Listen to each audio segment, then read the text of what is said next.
Hello students and friends, मैं Ruby संगदार CB science में आप सभी का स्वागत करती हूँ।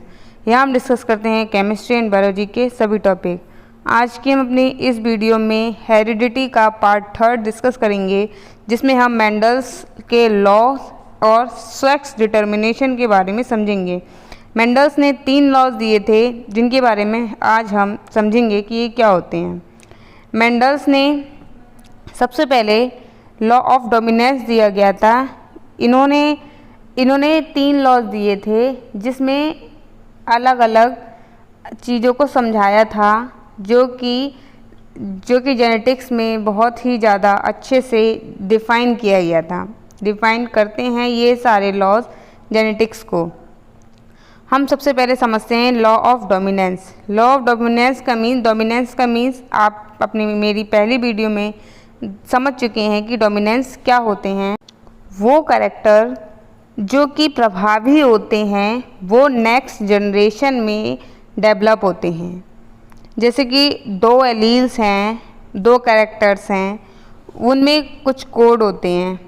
आपने जैसे मोनोहाइब्रिड क्रॉस में देखा था, कैपिटल T जब टॉल प्लांट का क्रॉस जब कराया था शॉर्ट प्लांट से, ड्राफ्ट प्लांट से, तो जो डोमिनेंस कैरेक्टर था, जो टॉलनेस कैरेक्टर था, वो प्रभावी लक्षण था।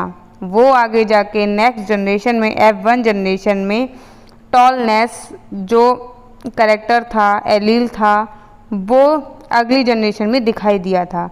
लॉ ऑफ डोमिनेंस का मीन्स जो कैरेक्टर्स होते हैं, जो डोमिनेंस प्रभावी कैरेक्टर्स होते हैं, वो नेक्स्ट जनरेशन में दिखाई देते हैं, नेक्स्ट जनरेशन में डेवलप होते हैं। इन्हें लॉ ऑफ डोमिनेंस कहते हैं। अब ये लॉ अच्छे से जेनेटिक्स को एक्सप्लेन नहीं कर पाया था, तो उन्होंने सेकंड लॉ दिया था, law of segregation. Law of segregation में जो एलील्स होते हैं, जैसे कि किसी प्लांट के क्रॉस से capital T small t, capital T जो है वो होता है लॉन्ग प्लांट का, टॉल प्लांट का कैरेक्टर, और स्मॉल t ड्राफ्ट प्लांट का। ये सारे कैरेक्टर एक साथ ना मिलकर इनको अलग अलग कर दोनों ही कैरेक्टर्स को अलग करके, प्योर कैरेक्टर्स को अलग करके, फिर F2 जनरेशन में क्रॉस करा के फर्टिलाइजेशन कराया। फर्टिलाइजेशन की प्रोसेस में ये कंबाइंड होके नए कैरेक्टर्स का फॉर्म करते हैं। ये जो हमारा लॉ ऑफ सेग्रीगेशन जो लॉ है, वो मोनोहाइब्रिड क्रॉस के द्वारा अच्छे से समझ सकते हैं। जैसे कि इसमें जो दिखाया गया है, एक टॉल प्लांट है, इम्प्योर टॉल प्लांट है, संकर टॉल प्लांट है, इनके दोनों ही कैरेक्टर को अलग अलग कर दिया गया है। ठीक है, दोनों ही एरीज को अलग करके F2 जनरेशन में जब ले गए तो ये कैरेक्टर्स दिखाई दिए। एक प्योर टॉल प्लांट बना, प्योर ड्राफ्ट प्लांट बना, और 2 जो बने वो इम्प्योर एलिलिक टॉल प्लांट बने। जो डोमिनेंस कैरेक्टर थे वो अगली पीढ़ी में दिखाई दिए। ये लॉ भी जेनेटिक्स को अच्छे से एक्सप्लेन नहीं कर पाया था, तो उन्होंने 3rd लॉ दिया था, law of independence assortment. Means जो सारे कैरेक्टर्स होते हैं अपने आप में ही एक दूसरे के ऊपर इंडिपेंडेंस होते हैं। ये डाई हाइब्रिड क्रॉस के द्वारा अच्छे से एक्सप्लेन होता है। दो अलग अलग टाइप के कैरेक्टर्स को लेकर F1 जनरेशन से जब क्रॉस कराया जाता है तो कई सारे अलग कैरेक्टर्स दिखाई देते हैं, जो कैरेक्टर एक दूसरे के ऊपर कॉपी होते हैं। जैसे कि आपने डाई हाइब्रिड क्रॉस में देखा था, येलो एंड राउंडेड सीड का and green and wrinkle seed का कैरेक्टर, वो सभी हमारे इंडिपेंडेंस असॉर्टमेंट लॉज में डिफाइन होते हैं। ये जो लॉ था हमारा मेंडल्स के द्वारा दिया गया था। ये लॉ जेनेटिक्स को अच्छे से एक्सप्लेन करता है कि जब कई सारे कैरेक्टर्स होते हैं, उसमें कौन से कैरेक्टर डोमिनेंस होकर अगली पीढ़ी में जाते हैं, दिखाई देते हैं। अब हम सेक्स डिटर्मिनेशन के बारे में समझ लेते हैं।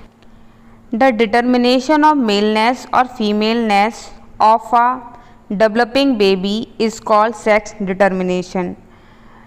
जैसे कोई भी पेरेंट के बेबी का सेक्स जो डिफाइन होता है वो हम सेक्स डिटर्मिनेशन में समझेंगे।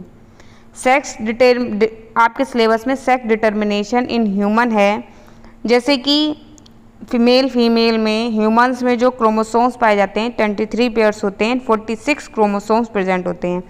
मतलब मेन में 46 क्रोमोसोम 23 पेयर क्रोमोसोम्स होते हैं और मदर में भी 46 क्रोमोसोम और 23 पेयर क्रोमोसोम्स होते हैं। 22 जो पेयर होते हैं क्रोमोसोम्स वो सोमैटिक क्रोमोसोम्स होते हैं जो कि फिज़िकल बॉडी को डेवलप करते हैं।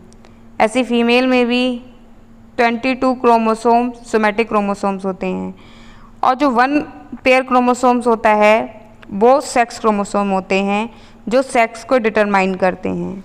ऐसी फीमेल में भी। अब जो मेल में जो क्रोमोसोम्स होते हैं वो एक्स और वाई सेक्स क्रोमोसोम होते हैं, एक्स और वाई गैमीट्स का फॉर्म करते हैं, क्रोमोसोम्स होते हैं। और मदर में जो क्रोमोसोम्स होते हैं, फीमेल में क्रोमोसोम्स होते हैं वो एक्स एक्स होते हैं। अब फादर और मदर के क्रोमोसोम्स पे मिक्सिंग से अगर फादर का एक्स और मदर का एक्स क्रोमोसोम नेक्स्ट जनरेशन में जाता है के द्वारा गैमीट जाइगोट का फॉर्म होता है, गैमीट्स का फॉर्म होता है, तो जो बेबी होगा उसका सेक्स फीमेल होगा। एक्स क्रोमोसोम में फीमेल कैरेक्टर्स होंगे। अब जब मेल के एक्स क्रोमोसोम से फीमेल के ये वाले एक्स क्रोमोसोम जाता है तो जो कैरेक्टर होगा वो फीमेल होगा। तो 50% प्रोबेबिलिटी होगी वो फीमेल चाइल्ड की होगी। जब एक्स क्रोमोसोम्स होते हैं उनके क्रॉसिंग से फॉर्म होता है तो प्रोबेबिलिटी फीमेल चाइल्ड की होगी।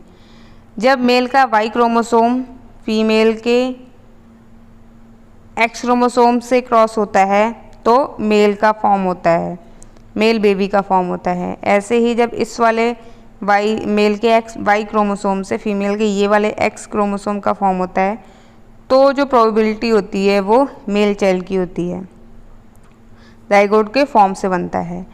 तो जो सेक्स का डिटर्मिनेशन होता है वो फादर के क्रोमोसोम्स के द्वारा होता है। चाइल्ड का क्या सेक्स होगा, मेल या फीमेल, वो फादर के क्रोमोसोम से डिटरमाइन होता है। Thank you for watching my video. अगर वीडियो अच्छी लगे तो प्लीज़ लाइक कीजिए, शेयर कीजिए एंड सब्सक्राइब कीजिए।